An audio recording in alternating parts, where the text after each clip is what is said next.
Olá, estamos iniciando mais uma edição do TV Brasilagro, programa produzido pela STZ TV UHF, canal 59, Sertãozinho, estado de São Paulo. Você pode assistir a íntegra de todos os nossos programas visitando o nosso site brasilagro.com.br. No mesmo site você se inscreve para receber todos os dias e gratuitamente ao Clipe em Brasilagro, com as notícias nacionais e internacionais das cadeias produtivas do agronegócio. Se você tiver alguma sugestão, converse conosco através do e-mail tv@brasilagro.com.br. O programa de hoje nós estamos gravando na cidade de São José do Rio Preto e nosso entrevistado é o empresário Ingomar Mate, diretor-presidente da Agrogel. Vou lhe chamar de Ingomar. Perfeito. Muito obrigado pela oportunidade que a gente tem de poder gravar um programa consigo. O Brasilagro, a nossa TV tem, há 10 anos nós estamos no ar com programas semanais, exclusivos, e nós temos de um tempo para cá, de uns 6 meses para cá, aberto um canal, um espaço muito grande para nós falarmos de tecnologia, agricultura 4.0, agricultura de precisão, e o que a gente procura mostrar nisso? É a necessidade que nós temos de mostrar ao produtor brasileiro, produtor mundial, de produtos agrícolas e também de produtos pecuários, como carnes, para mostrar que nós temos que nos organizar de tal maneira que possamos atender a grande demanda nacional e internacional de alimentos nos próximos anos. Talvez o maior desafio que nós tenhamos, de tanto que se fala nos últimos anos, já o Brasil é celeiro do mundo, o Brasil é o maior em tudo, né? Mas realmente caminharmos para isso. Então eu reitero o meu agradecimento pela oportunidade, tenho certeza que ao final do programa vai ficar uma expectativa muito grande de nós gravarmos um segundo programa para continuarmos falando de tecnologia. Bom, em primeiro lugar, também eu agradeço pela vossa visita e realmente é importante, né, eu acredito ser muito importante a gente divulgar um pouco as nossas tecnologias, não só as nossas, porém todas as tecnologias que já existem no mercado, tecnologias que auxiliam todas essas condições do nosso agro, desde agricultura de precisão até os rastreamentos que forem necessários, né? E essa divulgação, ela é muito importante. Muita gente não conhece, eu acredito que é importante que a gente se preocupar com isso, porque quem não entrar no sistema de agricultura de precisão, que não fizer um trabalho realmente bem apurado quanto a custos, né, não vai ficar, infelizmente vai ser filtrado. Então, mais uma vez, nosso muito obrigado, estamos aí à disposição para vossas perguntas, sobre vossos questionamentos. Gomar, para a gente começar a nossa conversa, uma coisa que se percebe, eu estou como profissional de comunicação há mais de 50 anos no segmento e nos últimos 40 anos com foco exclusivamente no agronegócio, com uma atenção toda especial. O que se vê muito, que eu acompanhei muito nesse período, e o produtor rural ele sabe disso, são algumas ondas que vão surgindo, né? Então, você tem em determinados momentos, houve um momento que todo mundo migrava aí para carne de avestruz, né? Com dinheiro aqui. Essas ondas assim que... Sei, as modas. As modas, o modismo, você matou a palavra pau. Existe, na verdade, uma raiz muito forte de empresas e de empreendedores, e você é um caso desse específico, de que realmente vocês têm o DNA da agricultura, da pecuária no sangue. Eu queria que você contasse um pouquinho a sua origem, como é que você veio, como é que você se estabeleceu, para depois então nós falarmos um pouquinho da sua empresa e falarmos um pouquinho do cenário que nos espera aqui, já nesse momento e também daqui para o futuro. Então, como é que você começou? Você é da onde? Né? Como é que você acabou se envolvendo com o agronegócio? E a gente também sabe, quem começa vai ficar até o fim da vida mexendo com isso. Né? Acaba viciando, né? Então, minha origem é do Sul, né? Sou de uma família de alemães e meu pai sempre trabalhou com agricultura. Aos 25 anos eu mudei para o Mato Grosso, né? Na época já trabalhando com outras atividades, porém, como você mesmo falou, a agricultura acaba sendo um vício e a gente voltou para a agricultura.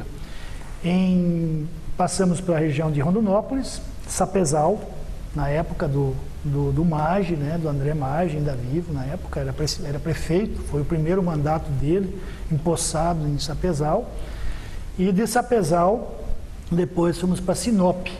Em Sinop nós montamos uma empresa que era voltada à pesquisa e produção de sementes. Então nós tínhamos uma parceria com uma empresa francesa chamada CIRAD, né? Ela é uma empresa que realmente ela detém um banco genético gigantesco, tudo que é tipo de plantas, e nós atuávamos na área mais específica de arroz. Só que, dado o momento, em torno de uma década, vamos falar em 2000, no ano 2000 mais ou menos, infelizmente as aberturas de área foram diminuindo e o arroz, por ser uma cultura itinerante, ela acabou sendo muito prejudicada. Então o arroz não suporta aí solos compactados, ela não suporta competição com ervas daninhas e tudo mais, né? Então, naquela época também começou um drama para a agricultura brasileira, que foi a perda, nesse momento, principalmente no valor da soja, sabe? Então o custo subiu muito em dólar, na época se falava em $8 o bushel, então assim, a gente trabalhava até com corretoras ali, e a gente via que estava inviabilizando o nosso negócio, tanto na soja como no arroz. Foi naquela época que a gente decidiu fazer uns mapeamentos de fertilidade de solo, que na época era considerada agricultura de precisão. Então nós falamos, estamos fazendo agricultura de precisão, que hoje a gente sabe que é muito mais do que um mapeamento de fertilidade. Porém, foi uma das formas que nós vimos para mantermos a produtividade na soja, certo? E diminuir o nosso custo, principalmente com fertilizantes e corretivos. Era uma receita de bolo, usa 400 kg de NPK 0,20,20 que vai suprir a sua quantidade de adubo, de adubação. Porém, quando o dinheiro falta, quando o custo é alto, a gente a água bate assim, né? Você diz que é obrigado a nadar, aprender a nadar. E assim a gente aprendeu a trabalhar com mapeamento de fertilidade de solo. Foi um momento realmente decisivo na agricultura, nessa época 2000, onde a gente começou a mapear e viu realmente que no mapeamento nós tínhamos uma condição igual para potássio e fósforo, quando que nós tínhamos potássio disponível, fósforo disponível no solo e a maior deficiência de potássio, certo? Então houve mais uma adubação realmente aplicada na deficiência do solo e não só uma manutenção, para manutenção de cultura. E isso se aplica até hoje. Não fomos nós que criamos isso, porém a gente participou lá no início desse processo. Em 2005, a Raizen, antiga Cosan, nos convidou para fazer um trabalho em Jataí, onde eles estavam montando a sua planta, né? A usina, que hoje é a Raizen, em Jataí. E na região ali tem muita cultura de soja.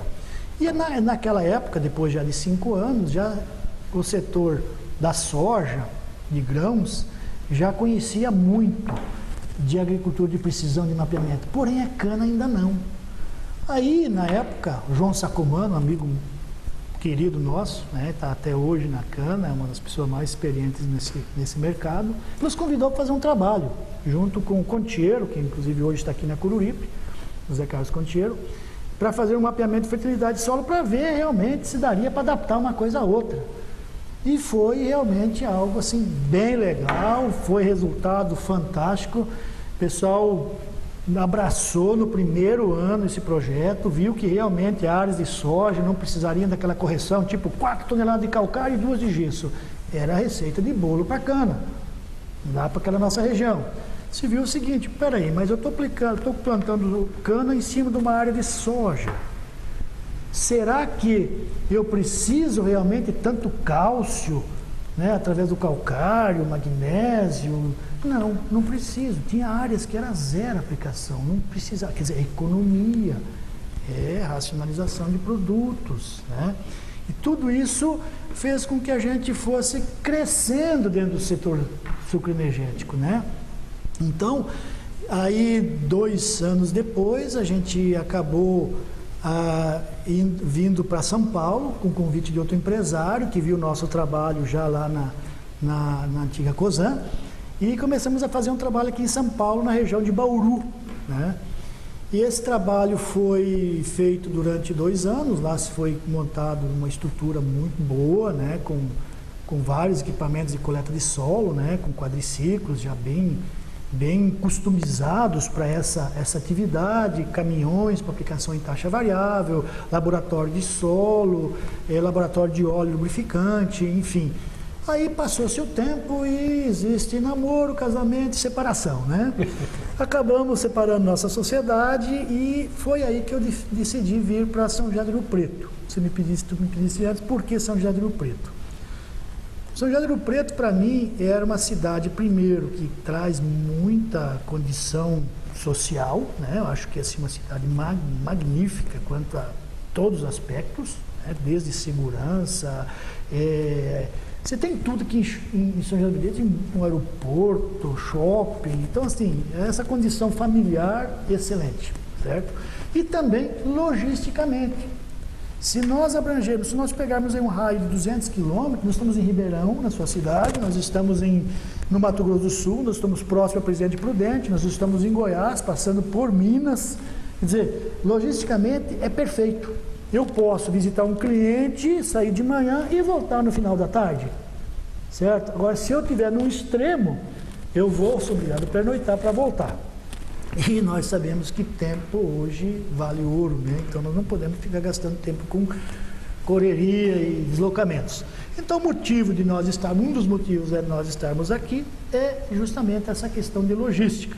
Então assim eu acabo mais ou menos uma ideia do que o que nós fizemos. A Agrigeo, ela não fica limitada à cana-de-açúcar. Não. Ela atende também os outros. Quais são esses outros mercados? Nós atendemos, nosso foco hoje principal é a customização de equipamentos para agricultura de precisão na cultura de cana, porém atuamos também no mercado de grãos, com soja, com sensores que a gente fabrica para soja e adubo. Atuamos alguma coisa também no mercado de laranja, no cítrico, onde que a gente atuou através de customização de pulverizadores de cana para fazer uma aplicação mais direcionada, né? Fechamento de seções, dependendo da altura da planta, né? Hoje se faz uma aplicação meio que a esmo, né? O operador entra no laranjal, liga o sistema e ele fica aplicando, não importa se ele tiver uma velocidade baixa ou alta, ou se está faltando uma planta, ou se essa planta existe, a quantidade de aplicação normalmente é a mesma. O que nós fizemos, uma customização, onde que realmente o defensivo só vai atingir a planta. A gente mede a altura de planta, falha, e a abertura do defensivo é feita em cima disso. Então isso a gente tem, pode ser usado no café também, né? Tanto em herbicidas como nos inseticidas e fungicidas, e alguma coisa também na área de coleta de solo, fazer o mapeamento de fertilidade, né? Na cana, aí sim, esse é o mercado que a gente adotou, né? É um mercado fantástico, onde que a gente tem muitos equipamentos. A gente lançou agora nessa AgriShow, onde nos visitaste, nós lançamos 6 produtos novos, né? Todos praticamente assim, não voltados à cana. Nós temos produtos que podem usar também na pastagem, né? Sistemas de aplicação de formicidas na pastagem, porém, foco principal, cana, né? Então, realmente, hoje, 80% da nossa energia, a nossa energia de TI, é gastado na cana-de-açúcar. Investido. Investido. Você tem aí, na relação de seus clientes, você tem alguns dos principais grupos do país. Perfeito. Grupos que se destacam, inclusive, por produtividade, por gestão. Né? Rapidinho, você pode citar alguns desses grupos aqui? Até para Podemos. fazer uma homenagem para eles que estão investindo. Isso. A nossa hoje, nós temos algumas vitrines, inclusive, né?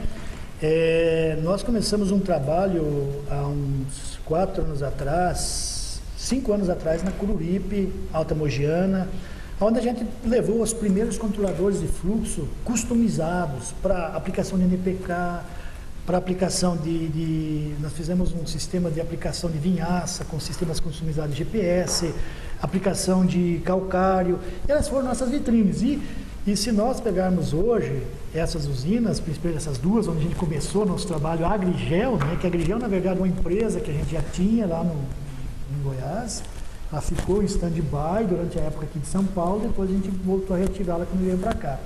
Mas ela ela começou a prestar esses serviços e nós nos tornamos referência dentro dessas usinas, dado a condição de nós termos lá dentro pessoas que realmente eles nos deram oportunidade e valorizaram o projeto. De que forma? Levantando números.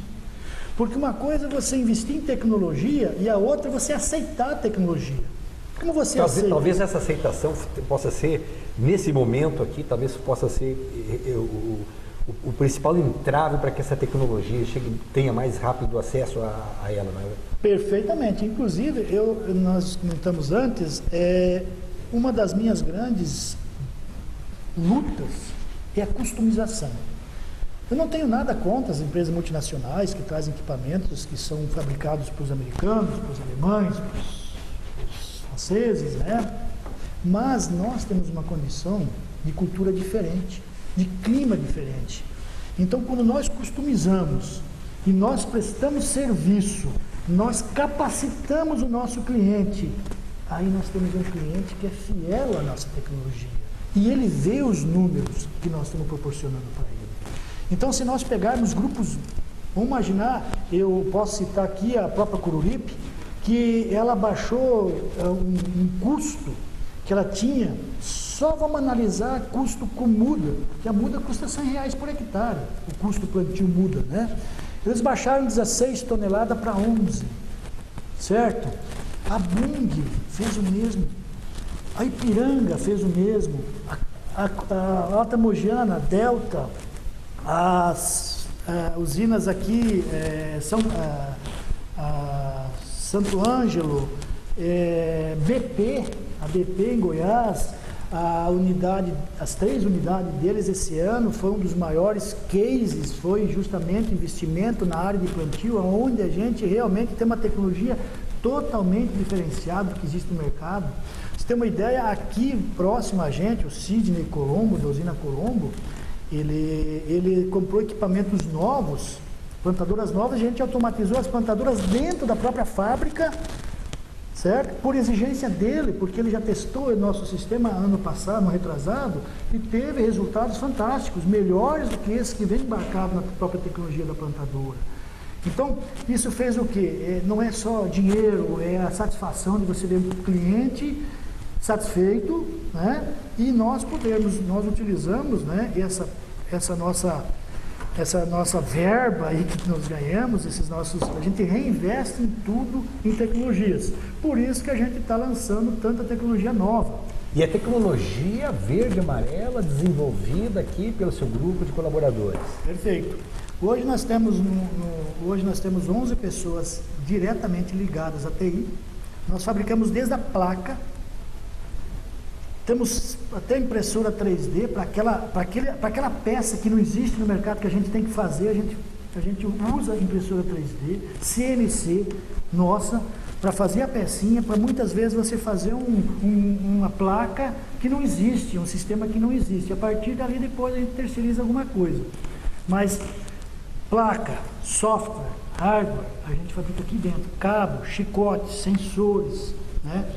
E isso é uma produção interna nossa e tudo baseado em demanda. Nós não somos melhores do que ninguém. O que nós fizemos diferente? Nós ouvimos o nosso cliente, nós ouvimos o nosso parceiro. Qual que é o problema que você está tendo no seu equipamento? Meu equipamento, eu precisava fazer tal atividade diferente, eu precisaria uma operação diferenciada nisso aqui. Eu preciso fazer alguma coisa. A gente vai lá, estuda. A gente tem algumas pessoas diferenciadas, algumas em comunicação, outras em hardware, outras em software, dependendo da ocasião, a gente leva a pessoa certa para matar o problema ali naquele local, né? Então, às vezes é hardware, às vezes é software, às vezes é uma outra coisa assim. Então, a gente se preocupa muito com isso. Hoje nosso investimento em TI é muito forte, que eu acho que é o diferencial que a gente tem, e outro diferencial também é a prestação de serviço.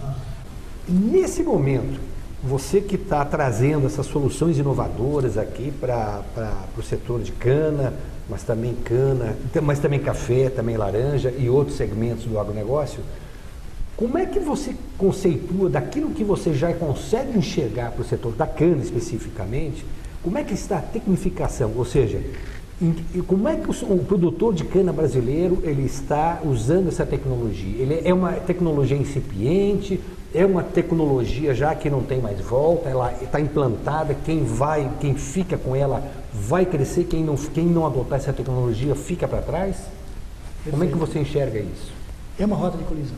Tá, não tem mais. A globalização, a questão hoje de custo, margem, não deixa mais ninguém fora disso.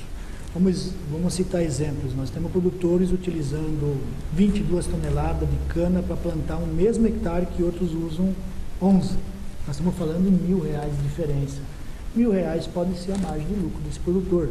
Certo? Então, produtores que utilizam aplicações de corretivo, fertilizantes, perdem aí 5%. Uma tonelada de fertilizante está a números astronômicos, $800. Quer dizer, não é apenas investir e ter receita, mas também é investir e ter menos custo. Menos custo, com certeza. Aplicar com mais qualidade, né? Utilizar os recursos de forma mais racional, né? Realmente verticalizar aquilo que a gente tem e aplicar isso da melhor forma possível.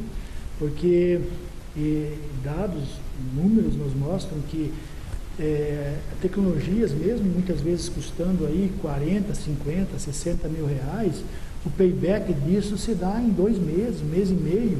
Se vê, isso é algo realmente extraordinário. A tecnologia, ela é extraordinária. Uma outra questão emblemática, e essa questão emblemática, a gente, inclusive, no último programa, nós conversamos com o engenheiro agrônomo Márcio Lopes, que é presidente da Embrapa. E ele falou o programa inteiro que nós gravamos com ele sobre agricultura do ano 2030, que eu quero, inclusive, depois que você também dê a sua opinião. Mas a questão é a seguinte, patentes de tecnologias, inclusive de fertilizantes, de adubos, desenvolvidas no hemisfério norte, não precisamos situar nomes, mas patentes desenvolvidas em centros de pesquisa no hemisfério norte, não são necessariamente patentes que possam ser adequadas e adaptadas para o hemisfério sul e para a agricultura tropical. Você também percebe isso no seu ramo de atividade, de negócio? Com certeza. Eu acho que um dos grandes, nós temos assim, nós podemos utilizar ela como uma base, como uma vitrine, mas nós aplicar ela na sua totalidade aqui é um tiro no pé. O que significa a abertura, inclusive, de um mercado grande para as empresas de máquinas e de insumos. Perfeito, perfeito. Hoje, já está acontecendo. Já está acontecendo. Nós tivemos um avanço nas últimas 10 AgriShow aí que a gente participou, né? A gente vê uma evolução extraordinária em todos os setores, né? Desde o plantio, do preparo até a colheita, a gente está vendo que realmente as empresas estão deixando um pouco de serem 100% tecnologia importada para andar com as próprias pernas e também ser um pouco mais tupiniquim, né? Vamos ser um pouco mais brasileiro, vamos ver um pouquinho mais a nossa condição de plantio. Se nós pegarmos uma cultura de trigo na Europa e pegarmos uma cultura de cana-de-açúcar aqui no Brasil, o preparo de solo não tem nada a ver uma coisa com a outra. Nós não podemos pegar aquela tecnologia e fazer com que o produtor, que a empresa, pegue isso goela abaixo de qualquer jeito e aplique isso, porque isso custa caro. A tecnologia não é uma coisa barata, ela se paga fácil, porém ela não é barata, principalmente se ela não for bem utilizada, se ela for realmente pega, se funciona lá, vai funcionar aqui, isso não é assim.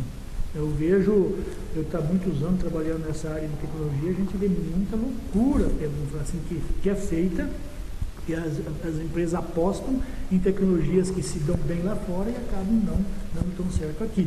Acho que essa questão de patente é um problema, a gente tem que respeitar, lógico, uma norma internacional, porém, muitas vezes ela atrapalha porque você não consegue, num projeto muitas vezes customizado, e a lei de patente do Brasil é diferente da patente lá fora é muito mais genérica, né? Então você não pode, dependendo do que você fizer, mesmo que não for parecido com aquilo ali, que tem alguma aparência com aquilo ali, você acaba sendo podado. Os institutos de pesquisa no Brasil, talvez colocando até a Embrapa à frente, eles têm se preocupado com essa mudança radical, com essa revolução que está ocorrendo nesse momento, com o surgimento dessa agricultura, quer dizer, a migração da agricultura analógica para a agricultura digital, você percebe alguma mudança por parte dos institutos de pesquisa? Vejo, mas eu acho que eu trabalhei muito com a Embrapa no passado, a Embrapa era, falar bem, o que eu sinto, isso é uma opinião minha, A Embrapa ela já foi, talvez até por questões políticas, econômicas, ela já foi muito mais forte, ela já foi muito mais decisora, ela decidia mais o que acontecer. E ela acabou, sei lá, parece que ela está mais fragilizada por algum motivo que talvez a gente não saiba, mas a gente vê que ela não é mais aquele divisor de águas que já foi. Trabalhei muito com a Embrapa, sou muito grato à Embrapa por muita coisa do passado, certo? Mesmo no Mato Grosso, que a Embrapa é decisiva ainda muito em variedades, mas aqui talvez seja isso, né? Eu acho que o governo devia olhar um pouquinho com mais carinho para a Embrapa, que a Embrapa é uma empresa que não tem um fim lucrativo, talvez ela não dê o retorno que os governantes estão esperando financeiramente para ela e talvez não estão vendo ela mais como uma empresa de pesquisa que traz, sim, prospera segmentos como ela sempre fez. Eu vejo isso, não sei, essa é a minha opinião. Eu realmente gostaria de ver a Embrapa mais perto da gente, trabalhando com tecnologias, incentivando, porque é muito mais fácil eu ser parceiro da Embrapa do que eu ser parceiro de uma multinacional. Claro. Para você que é empreendedor, para você que desenvolve tecnologia, e é tecnologia que já está sendo utilizada, consumida pelos produtores com resultados fantásticos e extraordinários. Você também já disse que quem não embarcar nessa onda, aí não é modismo, né? Não é modismo. Não é modismo, é onda, vai ficar para trás. O governo, no seu caso, da sua empresa, da Agrogel, o governo ajuda ou atrapalha? Ou tanto faz?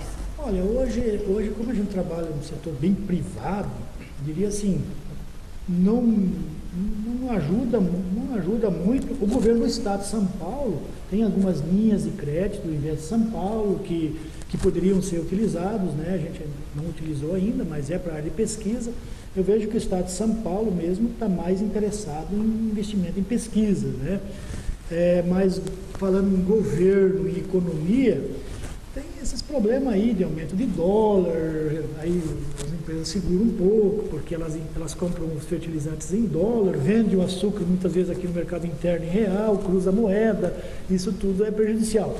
Eu acho que nesse momento existe sim, para esse ano, um dos grandes problemas para que as empresas cresçam, principalmente no nosso setor, é a economia, é realmente a restrição que existe de forma generalizada aí na questão do dólar, na questão de vários fatores que poderiam estar melhor se fosse melhor administrado. O que talvez você, por elegância, não queira dizer, o governo, na verdade, federal está distante. Está muito distante, isso. Quem está incentivando... Outro dia, eu tive o prazer de gravar com o ex-ministro da Agricultura e da Fazenda, Antônio Delfim Neto, professor emérito da USP. E eu perguntei para ele qual era a diferença da época que ele foi, na década de 70, ministro da Agricultura, para o agronegócio hoje, que é aquele agronegócio dinâmico. E ele me usou uma referência que você vai gostar de ouvi-la. Ele citou uma palestra que ele tinha acabado de fazer numa cooperativa em Rondonópolis, cidade que você já trabalhou e onde você se inspirou até para trazer soluções para o agronegócio brasileiro. E ele falou o seguinte: olha, a diferença é a seguinte, eu fiz a palestra e o meu público na cooperativa eram basicamente empresários jovens, a nova geração que vem vindo, e terminamos, fomos almoçar numa churrascaria e em determinado momento 6 dos 7 anfitriões meus pediram licença, se dirigiram a uma mesa do lado e foram lá para seus iPads, seus iPhones e começaram a mexer. Eu fiquei olhando e quando eles colocaram eu falei: desculpa, o que vocês estavam fazendo? E eles responderam: nós estávamos consultando a Bolsa de Chicago, Bolsa de Commodities de Chicago, que acabou de abrir, para nós darmos aí as ordens de compra, venda, enfim. Essa comunicação, então, foi o diferencial. E o que se verifica ainda hoje, infelizmente, no setor do agronegócio, é que essa comunicação, muitas vezes, ela é analógica, não é? E quando deveria ser digital 4.0, nós temos, inclusive, eu queria até deixar esses últimos 10 minutos da nossa entrevista para nós falarmos um pouquinho do futuro. O Brasilagro, você sabe disso, você já foi, inclusive, convidado.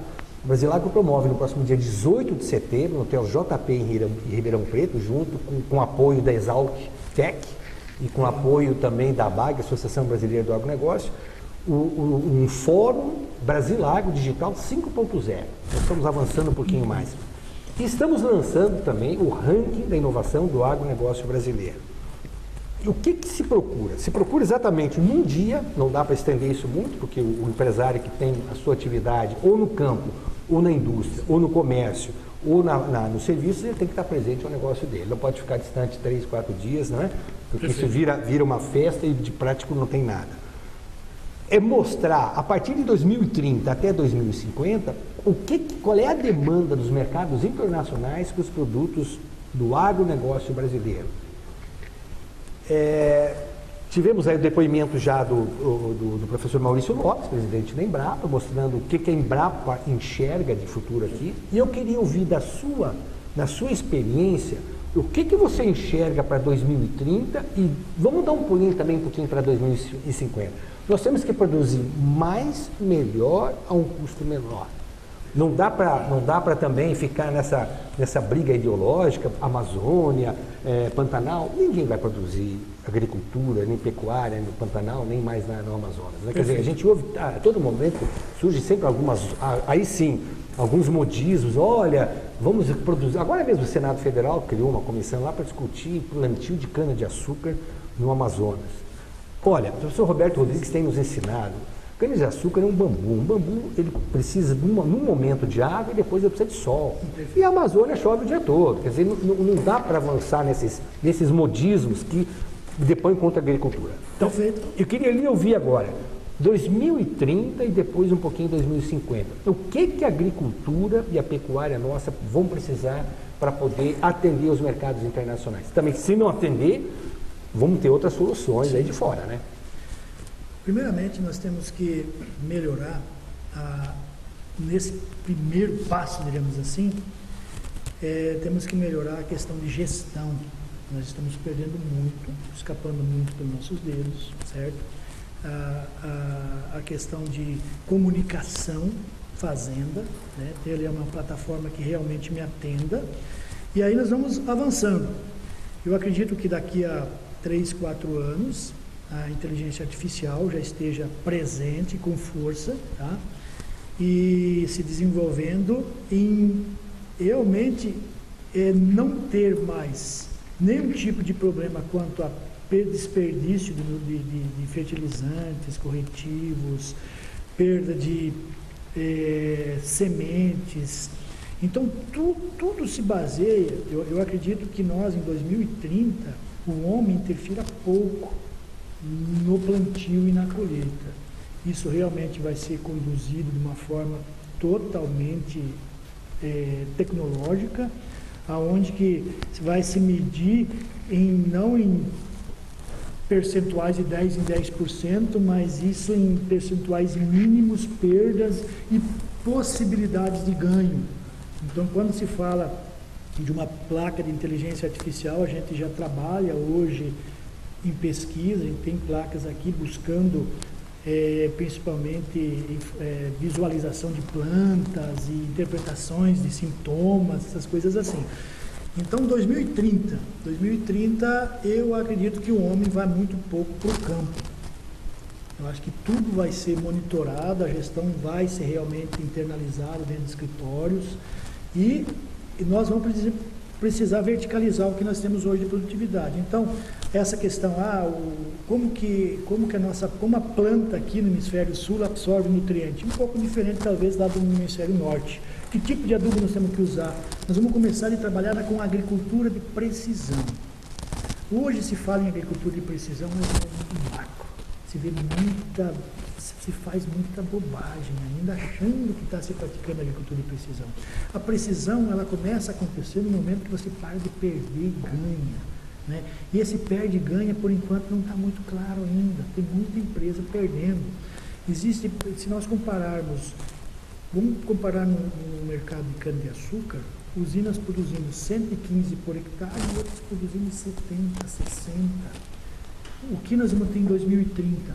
Esses que produzem 30% a menos, 50% a menos, eles não vão estar no mercado, né? Então, eu acredito assim, 2030 nós vamos ter uma produtividade que seja numa região ou na outra, uma tecnologia que faça potencializar todas as culturas na sua condição melhor. Hoje você fala, qual que é o potencial de uma numa cultura de soja, numa variedade de soja, é 120 sacas por hectare. Nós quanto estamos colhendo? 90. Há 10 anos atrás nós falávamos em 50, hoje é 90. Em 2030 nós vamos dizer assim, o potencial é 130 e nós vamos colher 130. Porque a tecnologia vai permitir. As variáveis, a gente vai conseguir diminuir as variáveis. Tanto o clima, sistemas radiculares mais agressivos, plantas mais preparadas para o nosso clima. Então é isso, quando se fala, você comentou o hemisfério norte e o hemisfério sul, é isso. Uma vez nós trouxemos as plantas de fora, dos outros países, fomos adaptando elas às nossas condições. Mas nós sabemos que a Embrapa, ela tem ainda, ela tem um potencial enorme de transformar essas plantas em plantas mais adaptadas à nossa condição. E aí entra toda a tecnologia. A tecnologia não é só um GNSS, um piloto automático, uma rede de transmissão, um rádio, não. Ela é um conjunto, né? É um conjunto de fatores que levam a produtividade ao plano máximo do potencial. E é isso que eu vejo que nós vamos chegar até 2030, nós vamos estar muito perto disso. E em 2050 é infalível, não tem como não estar ali. Nós temos um potencial, ele tem que ser explorado, e quem não explorar está fora. Porque até em 2050, talvez não exista nenhum espaço mais para amadorismo. Hoje nós temos muito amadorismo no campo ainda, em empresas ainda. Ah, tá bom assim, sempre foi assim, vai continuar sendo assim. Isso 2030 já acabou. E 2050 não vou nem ouvir falar nessa conversa mais. Vai ficar para trás. Vai ficar bem para trás. Indomar, muito obrigado pela oportunidade. Eu, como lhe falei, nos nossos 40 minutos de programa, eles se esgotam rapidamente. Ficaram muitos assuntos ainda para a gente poder falar numa outra oportunidade. Eu espero que ela seja muito em breve. Porque nós como comunicadores, nós temos a obrigação de levar ao telespectador, ao produtor rural, ao investidor do campo, pessoas com história como a sua. Histórias de sucesso, histórias de fé, porque é o DNA que você aprendeu dos seus antepassados, né? A dificuldade do campo, de ter vivido no campo, quer dizer, ninguém pode imaginar de forma urbana essas dificuldades que vocês passaram, que é o que a gente admira muito, mas o que é importante disso é a criação de uma nova geração, e você é um desses líderes da nova geração, que estão à frente aí desenvolvendo tecnologias que só trazem vantagem para o produtor rural, só trazem vantagem. Isso é muito bom, porque o Brasil realmente vai ser o grande celeiro do mundo se souber aproveitar essas oportunidades e souber aproveitar essas tecnologias e essa fé que vocês conseguem demonstrar aqui. Realmente, eu agradeço essa oportunidade, né? Estou podendo falar com vocês aí. E também estamos à disposição para uma conversa às vezes mais específica dentro de alguma área, se vocês acharem que seja importante, né? A gente está à disposição. E dizer que realmente isso que você comentou aí, as variáveis do campo são bem diferentes de um ambiente indoor, né, num ambiente controlado. Então os desafios são grandes e a gente conta com os veículos de comunicação, que nem o vosso, para poder realmente passar alguma coisa talvez positiva a mais, uma expectativa melhor para o nosso produtor rural, para o nosso cliente, para o nosso amigo de campo. Obrigado mais uma vez, Indomar. Nós voltamos na próxima semana com um novo entrevistado. Até lá, muito obrigado. Obrigado.